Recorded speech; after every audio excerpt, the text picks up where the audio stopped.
যে এরকম ছিল যে আমরা পুরো স্টেজে মুক্ত গলায় কোনো কথা বলবো সেটা পর্যন্ত বন্ধ ছিল।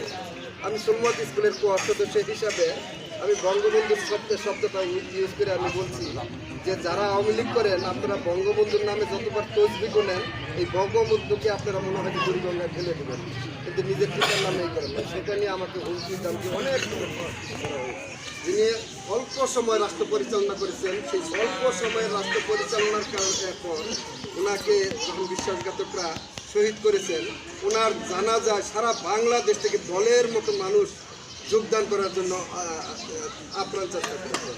আর বঙ্গবন্ধু মৃত্যুর পরে কিন্তু ওনার জানাজায় 5 জন হয়েছে, একজন মানুষ রাস্তায় নেমে কথা বলতে পারেন।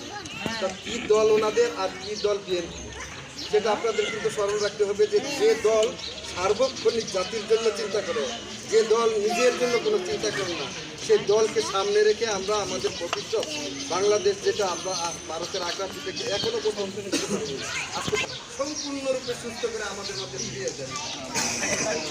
আজকে বক্তব্য নয়, আজকে এখানে সকলের যে এই নেতৃত্বে বিএনপির একজন দিক নির্দেশনা তিনি জীবিত থাকেন, কথা না বলতে পারলেও কিন্তু বিএনপির হাইকমান্ড সম্পূর্ণ কর্তৃত্বে ওনাকে কিন্তু ওনার অ্যাকশনসি কী হবে জানি না। তাই সকলের আকুল আবেদন মহান সৃষ্টিকর্তার কাছে, মহান সৃষ্টিকর্তা যা উত্তম তাই পরিকল্পনা করেন, যদি উত্তম হয় ওনাকে নিয়ে যাওয়ার জন্য, তাহলে আমাদের এই জাতির জন্য নেক হাত দান করেন, তাহলে নেক হাত দান করেন।